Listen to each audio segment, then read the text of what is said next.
Today with SmithGeiger, joined by the two Chris's, Chris Lang and Chris Archer, and some younger versions and some young members of the SmithGeiger team. Very young members of the SmithGeiger team. These are my girls, and I think this is very appropriate for them to be right here based on what we're about to talk about today. Chris Lang, I know you have just a few kids as well. I have 7, yeah, but they are not with me today. So. Yes. Well, we're going to talk. So girls, back upstairs, back to school. Okay. All right. Maybe a little bit of fun later. All right. Awesome. Let's talk. So they'll be headed back to school soon. I know that there's a lot of options. There's in-person learning, maybe there's, changing the schedules around. There's Zoom learning. What are you guys doing?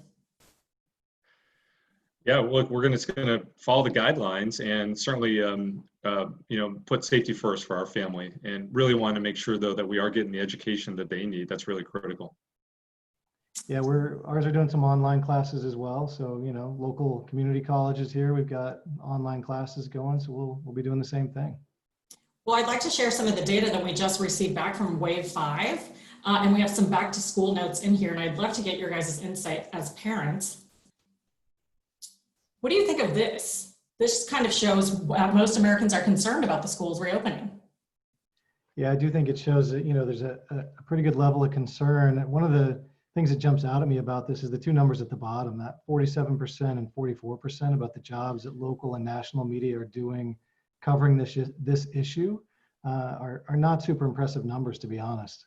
Yeah, Chris Lang, I know you don't like seeing numbers in the 40s for things. I don't either. I look at it this way. That's an opportunity. It's a void that we have to fill to continue to do our best around providing really, clear details and guidelines and guidance, giving people a peek inside of what the schools might look like or will look like or do look like, right? Take me there. So back to the detail, the depth that we've been talking about in some previous chats, that fits in here as a way to build that number beyond a 50 and even beyond a 60. Yeah, and how do how are newsrooms able to keep up even with it's changing every day, right? There's so many districts per market, and there's so many different parents with different ideas and different comfort levels. How do we even keep up with that? Michelle, you've seen some things around Facebook groups, I think, that have been helping with that, no?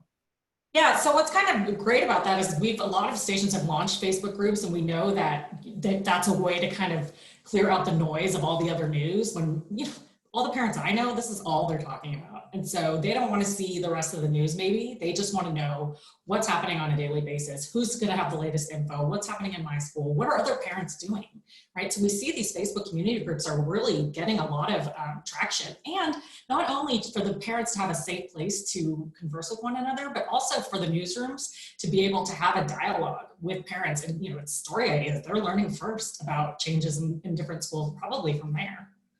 Pretty interesting.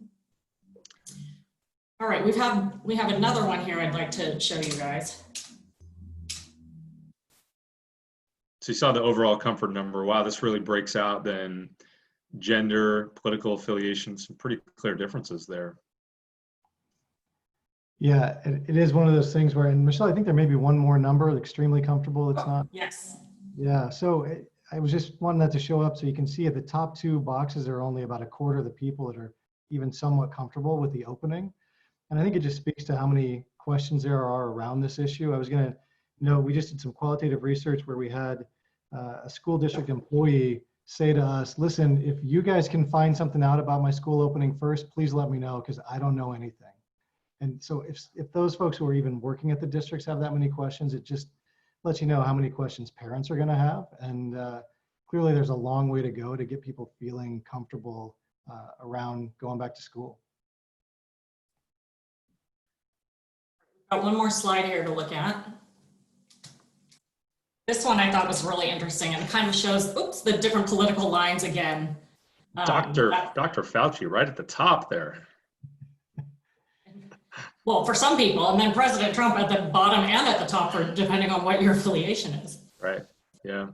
What jumps out at me on this chart is obviously here people are looking for the most part towards those health experts, right? Whether it be Fauci or the CDC.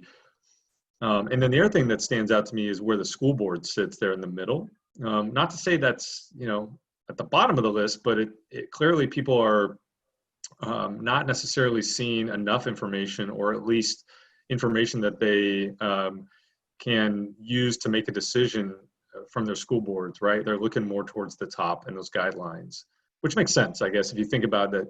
Those two, Dr. Fauci and the CDC, really are the experts and are charged with helping build those guidelines. Well, the school board then is, I guess, implementing those guidelines. Yeah, and I think interesting to note that among parents with children, which is the greenish line there, that local TV news and the local school board are basically even. So folks are definitely looking to those local TV stations for some of that information.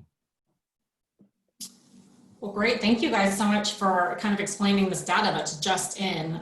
It's pretty interesting. And I think it'll, back to school, we still don't even know what's happening, when it's going to start in many places. So I think this will still be top of mind for so many parents. Yes, good luck to every parent out there who's helping or trying to navigate this right now. And I know a lot of you parents who work in the news industry are trying to work and do all the homeschooling at the same time. So big challenges, and again, a big opportunity, I believe, in coverage.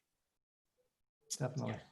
Hats off to all the parents out there, and and hats off to you too. So I don't have kids, so I don't have to deal with this.